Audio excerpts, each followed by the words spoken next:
तो जय हिंद साथियों, वंस अगेन आप सभी का स्वागत करता हूं आपके अपने यूट्यूब प्लेटफॉर्म पर। आज के सेशन में यूपी पुलिस कांस्टेबल एग्जाम की तैयारी कर रहे सभी स्टूडेंट के लिए एक खुशखबरी है। जैसा कि आपके एग्जाम की डेट घोषित हो चुकी है, 8, 9, 10 जून से आपकी परीक्षाएं स्टार्ट हैं। तो उसी को ध्यान में रखते हुए ये आज की क्लास अपनी फर्स्ट होगी, जो कि हिंदी के इसमें क्वेश्चंस हैं 37 और यहाँ पर 74 नंबर की ये क्वेश्चन पूछे जाएंगे। आप लोगों को इन सभी क्वेश्चंस को देखना है और आज से जो अपनी सीरीज स्टार्ट हो रही है इसको फॉलो करके रखिएगा। आप अगर 10 दिनों तक हमारे साथ कंटिन्यू रहे तो समझ लीजिए आप अपनी तैयारी को और भी ज़्यादा बूस्टअप कर पाएंगे। आप इस सेशन को पहले वॉच करिए, देन आफ्टर आपको फीडबैक देना है कि ये क्लास आपको कैसी लगी, कार है, ठीक है। तो मैं गारंटी के साथ कहता हूँ एक एक क्वेश्चन आपके माइंड में सेव कराने की जिम्मेदारी हमारी है। बस आपको क्या करना है, अगर इस बार सिलेक्शन लेना चाहते हैं, ये वैकेंसी जो आई हैं ये बार बार नहीं आने वाली हैं, तो अपनी सीट को अगर रिजर्व करना चाहते हैं तो हमारे साथ जुड़ करके अपनी प्रैक्टिस को बूस्टअप करिए। ये प्रैक्टिस सेट नंबर 1 है। 37 क्वेश्चंस में से आप लोग देखिए कितने क्वेश्चन आपके सही होते हैं। कोई ज़्यादा क्वेश्चंस की संख्या नहीं है, तो स्कोर कार्ड आपको ज़्यादा से ज़्यादा लाने की कोशिश करना है। कि अपनी पहली क्लास है तो आपको फीडबैक भी देना है ये क्लास कैसी लगी। अगर अच्छी लगी तो सेशन को लाइक करके चैनल को सब्सक्राइब करके रख लीजिएगा। आप अपना प्यार दिखाएंगे तो ये सीरीज आपकी कंटिन्यू कर दी जाएगी। ओके, तो ज़्यादा टाइम नहीं लेंगे, स्टार्ट करते हैं अपनी इस क्लास को। फर्स्ट नंबर का क्वेश्चन आपकी स्क्रीन पर आप सभी से पूछा जा रहा है कि जिसके हृदय में ममता नहीं है, वाक्यांश के लिए एक शब्द क्या होगा बताइए। यहाँ पर आपको 4 ऑप्शन मिलेंगे। डिक्टो आपको राइट आंसर पर क्लिक करना है, तो उसको हम लोग क्या बोलते हैं, निर्मम बोलते हैं। निर्मम ऑप्शन नंबर बी बिल्कुल सही आंसर हो जाता है। अब हम लोग सारी चीज़ें डिटेल में समझ लेते हैं विद एक्सप्लेनेशन के साथ। आपने right answer option number B के साथ लॉक किया है कि जिसके हृदय में ममता नहीं है उसको हम लोग क्या बोल देते हैं, निर्मम बोलते हैं। लेकिन आप लोग यहाँ पर देख सकते हैं जिसके हृदय में ममता नहीं है का मतलब है दया या कोमलता ना रखना, यानी निर्मम शब्द का अर्थ होता है ममता और दया रहित व्यक्ति। बाकी के ऑप्शन में दिया गया था निर्दय, यानी कि सिर्फ दया रहित। गया था मर्मता, भावनाओं को चोट पहुंचाने वाला इसका मतलब होता है। और क्रूर का मतलब होता है कठोर या हिंसक। तो इस प्रकार आपके चारों विकल्प मैंने पोस्टमार्टम कर दिए। ये क्वेश्चन आपको समझ में आया या नहीं, एक बार कमेंट बॉक्स में जरूर बताइएगा कि जिसके हृदय में ममता नहीं उसको क्या बोलते हैं। हमेशा याद कर लेना, उसको निर्मम बोलते हैं। और नेक्स्ट क्वेश्चन आपकी स्क्रीन पर कह रहा उत्त प्लस हार के योग से निम्नलिखित में से कौन सा शब्द बनेगा बताइए। तो जब आप इसको जोड़ोगे आपस में तो ये आपका बन जाएगा उद्धार। उद्धार ऑप्शन नंबर बी बिल्कुल सही आंसर आपके क्वेश्चन का हो जाता है। डिटेल से आप लोग देखिए यहाँ पर एक्सप्लेनेशन के साथ। Right answer option number B उद्धार आपने सुना होगा और आपने क्लिक किया होगा, जो कि राइट आंसर है आपकी क्वेश्चन का। उत प्लस हार को जोड़ने से क्या बनता है, उद्धार शब्द बनता है। किसी को संकट या परेशानी से निकालना इसका अर्थ होता है। बाकी के विकल्प में दिया गया था उदार। उदार का मतलब होता है बड़ा दिल वाला। क्या होता है, बड़ा दिल वाला। याद कर लीजिएगा, नोट कॉपी में लिख लीजिएगा। उतार का मतलब होता है नीचे लाना, यानी आप बोलते हैं नीचे उतर आओ, यानी उतार दो। यानी उतार दो का मतलब हो गया नीचे लाना। आहार का मतलब होता है भोजन। तो इस प्रकार आपके क्वेश्चन का करेक्ट आंसर हो जाता है उद्धार। क्वेश्चन में पूछा जा रहा पूस की रात कहानी के रचयिता कौन है, आपसे पूछा जा रहा लेखक इसके। रचयिता अगर आपसे पूछ लिया जाए तो आप लोग क्या राइट आंसर करोगे। यहाँ पर आपको correct answer option number C के साथ कर देना है, प्रेमचंद्र। ये पूस की रात कहानी के रचयिता हैं। ऑप्शन नंबर सी अगर आपने राइट किया है तो बिल्कुल सही आंसर हो जाता है। पूस की रात कहानी किसानों की सर्दियों की कठिनाइयां दिखाती है और इसके लेखक मुंशी प्रेमचंद्र हैं। तो इसलिए right answer option number C बिल्कुल सही आंसर बन जाएगा। नेक्स्ट क्वेश्चन पूछा जा रहा पेड़ से कई आम गिरे, निम्नलिखित में से कौन सा कारक प्रयोग हुआ है। कारक आपको बताना है। तो पेड़ से कई आम गिरे, तो यहाँ पर आपका अपादान कारक है। अपादान कारक ऑप्शन नंबर डी में दिया गया है। आप डिटेल से समझना चाहें तो आप देखिए, right answer option number D अपादान कारक को आपने लॉक किया है। और अगर हम लोग बात करें, वाक्य में दिया गया था पेड़ से कई आम गिरे, तो मतलब यहाँ से शब्द का प्रयोग हुआ है जो अपादान कारक दर्शाता है। अपादान कारक क्या होता है, किसी स्थान, स्रोत या कारण से कुछ निकलना या आना, जैसे कि उदाहरण में पेड़ से आम गिरे, तो यहाँ पर ये जो से शब्द आया ये आपका क्या है, अपादान कारक है, इसलिए ऑप्शन नंबर डी आपकी क्वेश्चन का सही आंसर बन जाता है। नेक्स्ट क्वेश्चन कह रहा साखी का मूल तत्सम शब्द क्या है बताइए। तो साखी का मूल तत्सम शब्द आपसे अगर पूछ लिया जाए तो आपको साक्षी बता देना। क्या बता देना है, साक्षी। क्यों, क्योंकि यहाँ पर आप लोग देख सकते हैं साखी का मतलब है ज्ञान या अनुभव से मिली सीख या प्रमाण। में आपको दिया गया था दिया, मतलब अर्थ होता है प्रकाश या वस्तु को देना। एक तो अर्थ हो गया प्रकाश, दिया आपने सुना होगा जब दीपावली होती है तो आप लोग बोलते हैं दिया जलाओ, ठीक है। और दूसरा होता है वस्तु देना, किसी को मैंने पुस्तक दे दिया। सिर का मतलब होता है मस्तक या सिर, शिक्षा का मतलब होता है पढ़ाई या ज्ञान देना। तो इस प्रकार आपका साखी का तत्सम हो गया साक्षी, जो कि बिल्कुल सही आंसर ऑप्शन नंबर डी में मेंशन किया गया था। क्लास की क्वालिटी कंटेंट आपको कैसा लग रहा है एक बार कमेंट बॉक्स में ज़रूर बताइएगा। बहुत मेहनत के साथ ये क्लास बनती हैं, तो आपको अपना फीडबैक ज़रूर देना है। और आप लोग इस सेशन को कहाँ से वॉच कर रहे हैं आप लोग ज़रूर मेंशन करिएगा, ठीक है। नेक्स्ट क्वेश्चन कह रहा है आदि आदि शब्द युग्म का सही अर्थ क्या है। तो आदि आदि शब्द युग्म का सही अर्थ अगर आपको पता है तो हमें कमेंट बॉक्स में बता दीजिए, वरना आप आरंभ या अभ्यस्त को लॉक करेंगे। ऑप्शन नंबर सी अगर लॉक कर रहे हैं तो बिल्कुल सही आंसर हो जाता है। आपको अगर डिटेल में जानना है तो आपने right answer option number C आरंभ या अभ्यस्त को लॉक किया है। ऑप्शन नंबर सी बिल्कुल सही है। देखिए आदि आदि शब्द युग्म का अर्थ है आरंभ से अभ्यस्त तक, शुरुआत से अनुभव तक आप लोग बोल सकते हो। बाकी ऑप्शन में दिया गया था आरंभ अंत, यानी शुरुआत से अंत तक, अंत आरंभ यानी अंत से शुरुआत तक, अभ्यस्त आरंभ या अनुभव से शुरुआत। तो आपकी क्वेश्चन का correct answer option number C हो जाता है आदि आदि, यानी आरंभ अभ्यस्त शब्द का अर्थ है यहाँ पर ये। तो ऑप्शन नंबर सी बिल्कुल सही आंसर हो जाता है। बताओ क्वेश्चन समझ में आया या नहीं आया। नेक्स्ट क्वेश्चन में पूछा जरा अरे जरा इधर तो आ में से कौन सा अव्यव है, वेरी मोस्ट इंपॉर्टेंट क्वेश्चन बताओ। अब यहाँ पर अरे का मतलब हो गया यहाँ पर विस्मयादि बोधक चिन्ह, मतलब कि दिख रहा होगा आपको, तो ये विस्मयादि बोधक क्या है, अव्यव है। ऑप्शन नंबर ए को लॉक कर दीजिएगा। जो भी स्टूडेंट ऑप्शन नंबर ए को लॉक करेगा बिल्कुल सही है। एक्सप्लेनेशन में आप लोग देख सकते हैं अरे शब्द विस्मय या ध्यान आकर्षित करने के लिए प्रयोग हुआ है, इसे विस्मयादि बोधक अवयव कहते हैं। बाकी ऑप्शन में दिया गया था कालवाचक जो कि समय बताने वाले शब्द हैं, परिमाणवाचक जो कि मात्रा या संख्या बताने वाले शब्द हैं, प्रश्नवाचक यानी प्रश्न पूछने वाले शब्द हैं। तो इसलिए ऑप्शन में आपका विस्मयादि बोधक दिया गया था। कर दे जब कोई वर्ड आपको अपने तरफ, तो वहां पर अव्यव अगर आपसे पूछ लिया जाए, कारक पूछ लिया जाए, तो आपको विस्मयादि बोधक लगाना है। नेक्स्ट क्वेश्चन में पूछा जा रहा है, देखिए कह रहा है हिंदी वर्णमाला में स्वरों की कुल संख्या कितनी है। तो ये कुल संख्या आपको बतानी है, स्वर आपकी हिंदी वर्णमाला में कितने हैं। तो ये क्वेश्चन आप सभी को पता होगा, आपको 11 के साथ राइट आंसर करना है। ऑप्शन नंबर डी बिल्कुल सही आंसर बन जाता है। एक्सप्लेनेशन के साथ देखो तो आप लोग देखिए हिंदी वर्णमाला में स्वरों की कुल संख्या कितनी है, 11 है। ये आपके स्वर दिए गए हैं, इनको याद कर लीजिएगा बहुत ही अच्छी तरीके से। Right answer option number D बिल्कुल सही हो जाता है।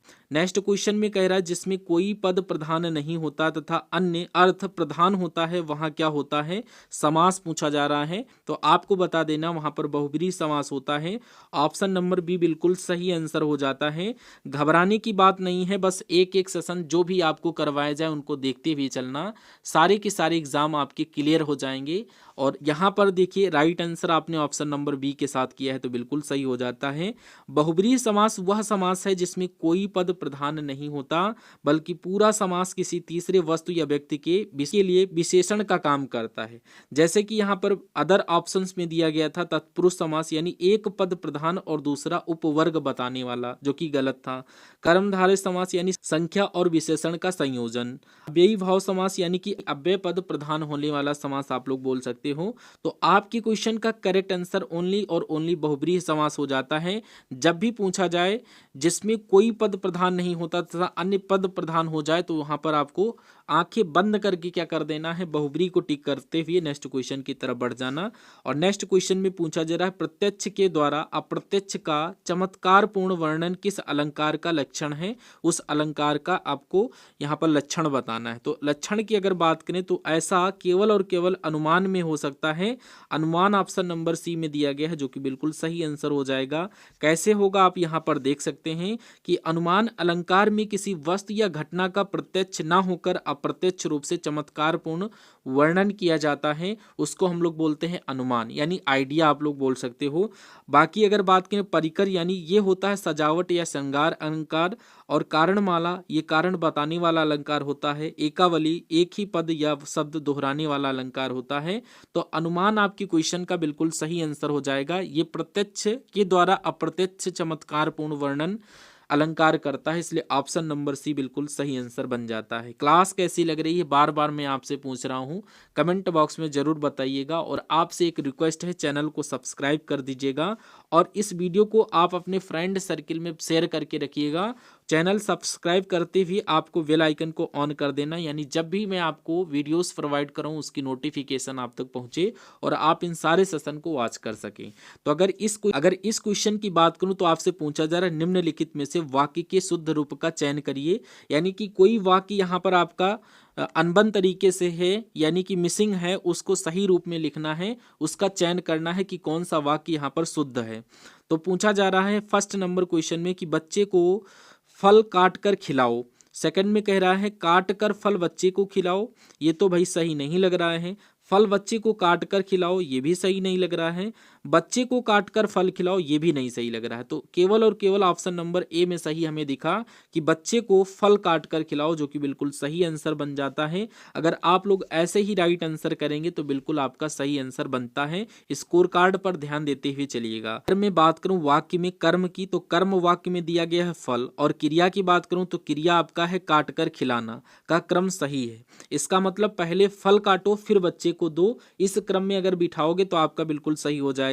ऑप्शन नंबर बी में दिया गया था काटकर फल बच्चे को खिलाओ, थोड़ा अस्वाभाविक क्रम है, लेकिन आप लोग कह सकते हैं ये गलत है। अगर सी नंबर ऑप्शन की बात करूं तो कह रहा फल बच्चे को काटकर खिलाओ, गलत है, जैसे बच्चे को काटना हो गया। बच्चे को काटकर फल खिलाओ गलत और असहज अर्थ है, तो इसलिए ऑप्शन नंबर केवल ए आपकी क्वेश्चन का सही आंसर बनता था कि बच्चे को फल काटकर खिलाओ। बहुत ही भावपूर्ण आपका आंसर बन रहा है, तो ऑप्शन नंबर एक करेक्ट आंसर हो जाता है। क्वेश्चन में पूछा जा रहा है चरण कमल बंदो हरिराई में कौन सा अलंकार है। यहाँ पर आपको अलंकार फाइंड करना है, तो आपको कुछ नहीं आपको यहाँ पर रूपक अलंकार को टिक कर देना है कि चरण कमल बंदो हरिराई में रूपक अलंकार दिया गया है। क्यों है आप यहाँ पर समझ सकते हैं। देखिए वाक्य जो दिया गया था आपको चरण कमल बंदो हरिराई में भगवान के चरणों को कमल के रूप में बताया गया है, यानी प्रत्यक्ष के द्वारा अप्रत्यक्ष व्यक्त किया गया है, यह रूपक अलंकार कहलाता है। तो इसलिए आपकी क्वेश्चन का राइट आंसर रूपक हो जाता है। तथा अतिशयोक्ति जिसका मतलब होता है अधिक बढ़ा चढ़ाकर कहना, और उल्लेख का मतलब होता है किसी का नाम या चीज का सीधे उल्लेख करना। उपमा का मतलब होता है तुलना करना या साधारण तुलना, जैसे या और सा। तो केवल आपकी क्वेश्चन का correct answer option number A बनता था, इसलिए रूपक आपकी क्वेश्चन का सही आंसर बन जाता है। और इसी क्रम में नेक्स्ट क्वेश्चन आपसे पूछा जा रहा हस्ती शब्द का समभिन्नार्थक क्या है बताइए। तो हस्ती शब्द का समभिन्नार्थक शब्द अगर आपसे पूछा जाए तो आप लोग क्या बताएंगे इसका करेक्ट आंसर। इसका करेक्ट आंसर आपका हो जाएगा हाथी। हस्ती का मतलब क्या होता है समभिन्नार्थक शब्द हाथी। राइट आंसर आपने हाथी के साथ किया कि हस्ती का समभिन्नार्थक शब्द क्या हो जाता है हाथी। शब्द के एक से अधिक अर्थ होते हैं, यहाँ समभिन्नार्थक के रूप में हस्ती का अर्थ हाथी होता है, इसलिए ऑप्शन नंबर डी आपके क्वेश्चन का बिल्कुल सही आंसर बन जाता है। नेक्स्ट क्वेश्चन में पूछा जा रहा शास्त्र प्रवीण महाविद्यालय में पीताम्बर धारण करने आते हैं, ये जो वाक्य है इस वाक्य में तत्पुरुष समास कौन से पद में है वो आपको फाइंड करना है। ऐसे क्वेश्चन आपके एग्जाम में पूछे जाएंगे। तो यहाँ पर शास्त्र प्रवीण जो है ये ऑप्शन नंबर सी में दिया गया है, का क्या है ये आपका तत्पुरुष समास है। कैसे आपने फाइंड किया आप लोग बताएंगे क्या, नहीं पता है कोई दिक्कत नहीं, ऐसे आप समझिए शास्त्र प्रवीण का मतलब होता है शास्त्र में प्रवीण, यानी यहाँ पहला पद शास्त्र है और दूसरे पद प्रवीण का अर्थ स्पष्ट करता है, इसलिए यह तत्पुरुष समास है। बाकी के विकल्प में दिया गया था पीताम्बर, यानी तो प्लस अंबर का मतलब हो गया कर्मधारय समास। ऑप्शन में दिया गया था धारण करने, यानी कि समास इसमें है ही नहीं। महाविद्यालय यहाँ पर दिया गया था महा प्लस विद्यालय कर्मधारय समास। तो केवल आपकी क्वेश्चन का करेक्ट आंसर शास्त्र प्रवीण हो जाता है। ये क्या है इस वाक्य में तत्पुरुष समास है, याद कर लीजिएगा और नेक्स्ट क्वेश्चन की तरफ बढ़ जाइएगा। नेक्स्ट क्वेश्चन में पूछा जा रहा है निम्नलिखित में से कौन सा वाक्य सकर्मक क्रिया वाला है। बात करूं तो आप लोग क्या बताएंगे कैलाश छत्र से गिर पड़ा, नहीं। सतीश ने केले खरीदे, जी हाँ, ये आपके क्वेश्चन का सही आंसर बन जाता है। सतीश ने केले खरीदे, जो कि ये क्या है, सकर्मक के साथ यानी कर्म के साथ जुड़ा हुआ है। आप यहाँ पर डिटेल से समझ सकते हैं कि सकर्मक क्रिया वह होती है जिसमें कर्म यानी कि ऑब्जेक्ट होता है। वाक्य में खरीदे यानी बाई करना, जो खरीदना है, ये क्रिया का क्या है, कर्म यानी केले हैं, इसलिए यह सकर्मक क्रिया है। बाकी विकल्प में दिया गया गिर पड़ा यानी आकर्मक क्रिया है, रोता रहा आकर्मक क्रिया है, चढ़ गया आकर्मक क्रिया है, लेकिन सतीश ने केले खरीदे जो कि सकर्मक क्रिया है। ऑप्शन नंबर बी बिल्कुल सही आंसर बन जाता है। नेक्स्ट क्वेश्चन कह रहा उस विकल्प का चयन कीजिए जो दिए गए मुहावरे का सही अर्थ है, यानी कि खटिया सेना, इसका मतलब क्या होता है, ये मुहावरा आपसे पूछा जा रहा है। तो इसका मतलब ये आपका हो जाता है खटिया सेना यानी कि बीमार होना। ऑप्शन नंबर ए पहला पड़ाव और पहला ही सही आंसर बन जाता है। आंसर ऑप्शन नंबर ए बीमार होने को लॉक किया है। एक्सप्लेनेशन में देखिए, मुहावरा खटिया सेना का अर्थ होता है बीमार पड़ जाना या बीमारी के कारण बिस्तर पर पड़े रहना, जो कि आपके क्वेश्चन का बिल्कुल सटीक आंसर बन जाता है। ये क्लास की क्वालिटी कंटेंट कैसा लग रहा है आप लोग बताइएगा जरूर, और आप लोग इस क्लास को कहाँ से देख रहे हैं अपना नाम और डिस्ट्रिक्ट जरूर मेंशन करिएगा एटलीस्ट। नेक्स्ट क्वेश्चन में कह रहा है निम्नलिखित में से कौन सा शब्द स्त्रीलिंग और पुल्लिंग दोनों है, उस शब्द का नाम बताइए। तो यहाँ पर आप लोग पढ़िए और राइट आंसर हमें कमेंट बॉक्स में दीजिए। तार ये भी नहीं है, वार की बात करें ये भी नहीं है, धार की बात की जाए तो ये भी नहीं है। केवल आपका राइट आंसर हो जाता है, अगर शब्द की बात करें स्त्री और पुल्लिंग, स्त्रीलिंग और पुल्लिंग, ये केवल हार हो जाता है। हार ऑप्शन नंबर डी में दिया है। आपको हार शब्द पुल्लिंग और स्त्रीलिंग दोनों रूपों में प्रयोग होता दिखा, यानी पुल्लिंग हार यानी पराजय, उसकी हार हुई। स्त्रीलिंग यानी हार गले का आभूषण या हार बहुत सुंदर है, आप ऐसे यूज कर सकते हैं। तो इस प्रकार right answer option number D बिल्कुल सही आंसर हो जाता है। तार एक आपका पुल्लिंग शब्द था, वार भी पुल्लिंग शब्द था, धार ही आपका स्त्रीलिंग था, लेकिन जो हार था ये आपका स्त्रीलिंग और पुल्लिंग दोनों था, इसलिए क्वेश्चन का करेक्ट आंसर डी आंसर बन जाता है। नेक्स्ट क्वेश्चन में पूछा जा रहा देखा गया हो क्रिया के किस पक्ष का उदाहरण है, नाम बताइए। तो देखा गया क्रिया के किस पक्ष का उदाहरण है, तो ये आपका संदिग्ध वर्तमान का उदाहरण है, इसलिए ऑप्शन नंबर सी बिल्कुल सही आंसर हो जाता है। ये संदिग्ध वर्तमान का एक उदाहरण बहुत अच्छा है। आप ऐसे समझ सकते हैं कि देखा गया हो में क्रिया के साथ हो आया है, क्रिया के साथ अगर हो आया है जो संदेह या अनिश्चितता प्रकट करता है, ऐसी क्रिया जिसमें वर्तमान समय में संदेह का भाव हो उसे संदिग्ध वर्तमान कहते हैं। तो इसलिए ऑप्शन में हमें दिखा संदिग्ध वर्तमान, तो हमने इसको करेक्ट किया ऑप्शन नंबर सी के साथ और आपका सही आंसर हो गया।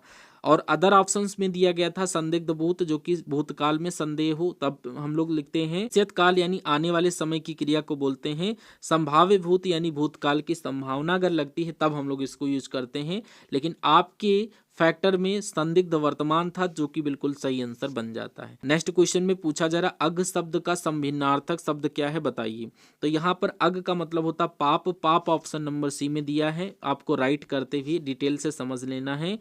डिटेल में अगर मैं आपको बताऊं तो अग शब्द का अर्थ होता है पाप, यानी अग शब्द का अर्थ पाप होता है, इसलिए अग का संभिन्नार्थक शब्द भी पाप है।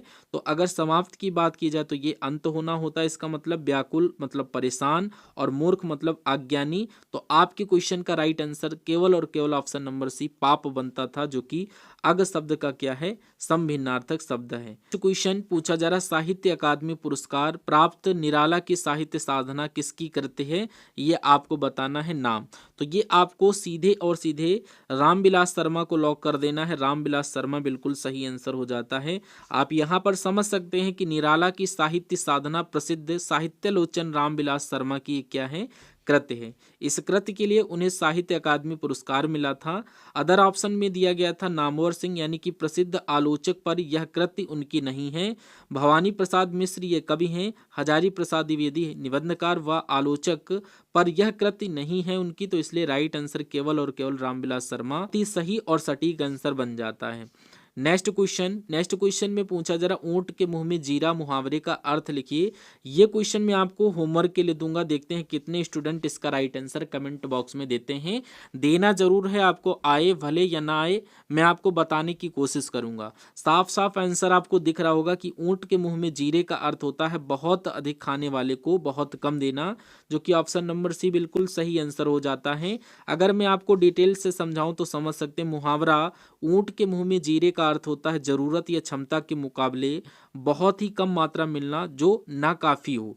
ऑप्शन में दिया गया था बड़े प्राणी को सांत्वना देना, जो कि गलत है। बड़े प्राणी का भोजन बनाना, ये भी गलत है। जानवर को दवाई देना, ये भी गलत है। बचा था केवल आपका बहुत अधिक खाने वाले को बहुत कम देना, जो कि बिल्कुल सही आंसर हो जाता है। एक्सप्लेनेशन के साथ हम क्वेश्चन को एकदम तोड़ मड़ोड़ के आपको बताते हैं, तो ऐसा हमें कोई पॉइंट नहीं लगता कि आपको चीजें समझ में नहीं आ रही हैं। फिर भी अगर आपको नहीं आ रही हूं तो हमें कमेंट बॉक्स में बताइएगा, मैं आपको उनको भी क्लेरिफाई कर दूंगा, मतलब इजी लैंग्वेज में लाने की कोशिश करूंगा। कह रहा निम्नलिखित में से शुद्ध वाक्य का चयन करिए। तो वाक्य का अगर शुद्ध वाक्य की बात की जाए तो आपको छांटना है। पहले ऑप्शन में बोला जा रहा है कि बंदूक ही एक उपयोगी शास्त्र है, जी हाँ है। नेक्स्ट क्वेश्चन में कह रहा बाघ और बकरी एक घाट पर पानी पीते हैं, नहीं, ऐसा हो कहाँ पाएगा। कह रहा यह मेरा पुस्तक है, नहीं, ये मेरी पुस्तक है। पूछा जा रहा है श्री कृष्ण के अनेकों नाम है, नहीं, यहाँ पर आपका केवल करेक्ट आंसर बन जाता बंदूक एक उपयोगी शास्त्र है। ऑप्शन नंबर ए बिल्कुल सही आंसर हो जाता है। यहाँ पर आप डिटेल से समझ सकते हैं, right answer option number A के साथ किया है। यह वाक्य व्याकरण और अर्थ दोनों में शुद्ध है। अदर ऑप्शंस की बात करूं तो बोला जा रहा बाघ और बकरी एक घाट पर पानी पीते हैं। बाघ पुल्लिंग है, बकरी स्त्रीलिंग है, इसलिए क्रिया पीती है शुद्ध नहीं है, तो आप लोग इसको नहीं लगाओगे। नेक्स्ट कह रहा है यह मेरा पुस्तक है, नहीं, ये गलत है। मेरा गलत है, सही मेरी पुस्तक है। श्री कृष्ण के अनेकों नाम है, तो यहाँ पर मिसप्रिंट आपका क्या है यहाँ पर केवल है लिखा गया है, लेकिन होना चाहिए था है। तो आपकी क्वेश्चन की ये गलतियां थी जो मैंने आपको बताई। तो केवल फ्रस वाक्य आपको याद कर लेना है। बंदूक एक उपयोगी शास्त्र है। नेक्स्ट कह रहा विशिष्ट किसका विलोम शब्द है, बताइए। विशिष्ट क्या अवशिष्ट का है, सामान्य या अनिष्ट या शिष्ट। तो आपको याद कर लेना विशिष्ट का विलोम शब्द होता है सामान्य। सामान्य ऑप्शन नंबर बी बिल्कुल सही आंसर बन जाता है। लेकिन फिर भी आप यहाँ पर देख सकते हैं विशिष्ट का अर्थ है अलग या विशेष, इसका विलोम शब्द सामान्य होता है। अदर विकल्प की बात करें तो पूछा जा रहा था अवशिष्ट यानी कि बचा हुआ। नेक्स्ट की जिसका कोई अर्थ नहीं होता उसको बोलते हैं अनिष्ट। शिष्ट मतलब होता सभ्य या विनम्र। तो आपकी क्वेश्चन का केवल right answer option number B सामान्य हो जाता है। विशिष्ट का अर्थ क्या होता भैया, सामान्य। रट लीजिएगा 2 से 3 बार। क्वेश्चन में पूछा जा रहा सप्तऋषि में समास है, कौन सा नाम बताइए। तो सप्तऋषि में जो समास की संख्या पूछी जाए तो आपको द्विगु बताना है। क्यों और कैसे है तो ये आप लोग यहाँ पर समझिए। सप्तऋषि मतलब होता है 7 यानी सप्त प्लस ऋषि यानी कि द्विगु समास है, क्योंकि इसमें संख्या प्लस संज्ञा का समास है, तो इसलिए राइट आंसर आपका द्विगु हो जाता है। यहाँ पर अदर ऑप्शंस की बात करें द्वंद्व, दो वस्तुओं का संयुक्त नाम होता है द्वंद्व। कर्मधारय मतलब होता है विशेषण प्लस संज्ञा। तत्पुरुष का मतलब होता है प्रथम पद द्वारा द्वितीय पद का वर्णन। केवल आपके क्वेश्चन का करेक्ट आंसर हो जाता है द्विगु, जो कि बिल्कुल सही। नेक्स्ट क्वेश्चन में आप सभी से पूछा जा रहा हजारों लोगों ने उसे देखा, वाक्य में विशेषण क्या है। यहाँ पर विशेषण आपको फाइंड करना है। तो यहाँ पर केवल विशेषण है हजारों। हजारों को सही करना, क्यों, क्योंकि ऑप्शन नंबर सी में दिया गया है। अदर ऑप्शन में अगर मैं बात करूं तो यहाँ पर देख सकते हैं वाक्य दिया गया था आपको हजारों लोगों ने उसे देखा, में हजारों संख्या बताकर विशेषण का काम कर रहा है। विशेषण क्या होता है, संज्ञा या सर्वनाम की विशेषता बताने वाला शब्द क्या होता है, विशेषण होता है। ऑप्शंस की बात करूं दिया गया था उसे ये क्या है, सर्वनाम है। देखा मतलब हो जाता है क्रिया, लोगों को बोलते हैं संज्ञा। तो केवल आपके क्वेश्चन का करेक्ट आंसर हो जाता है हजारों, ऑप्शन नंबर सी करेक्ट हो जाता है।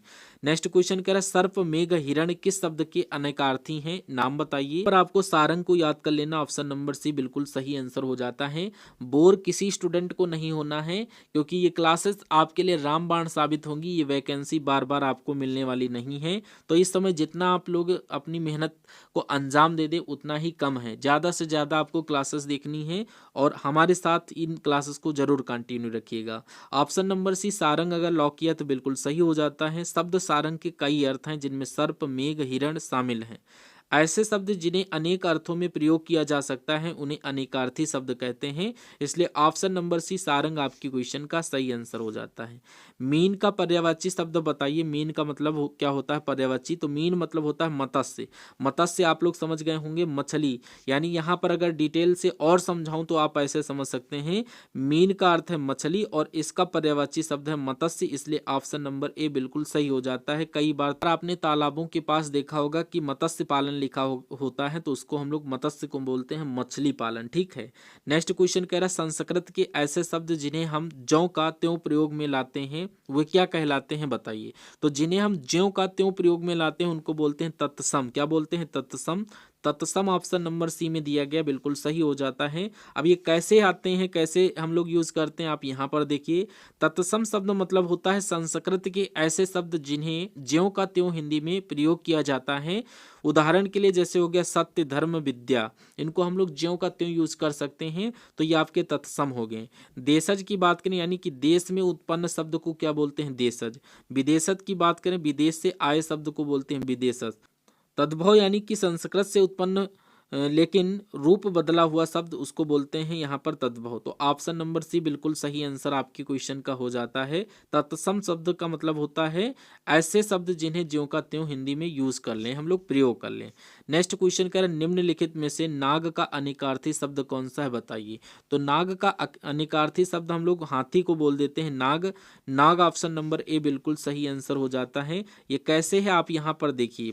देखिए नाग एक अनिकार्थी शब्द है जिसका अर्थ संदर्भ के अनुसार बदलता है। हिंदी में नाग के प्रमुख अर्थ हैं हाथी, मतलब हाथी इक्वल टू नाग शब्द हाथी के लिए भी प्रयोग होता है, इसलिए ऑप्शन नंबर ए बिल्कुल सही आंसर आपके क्वेश्चन का बन जाता है।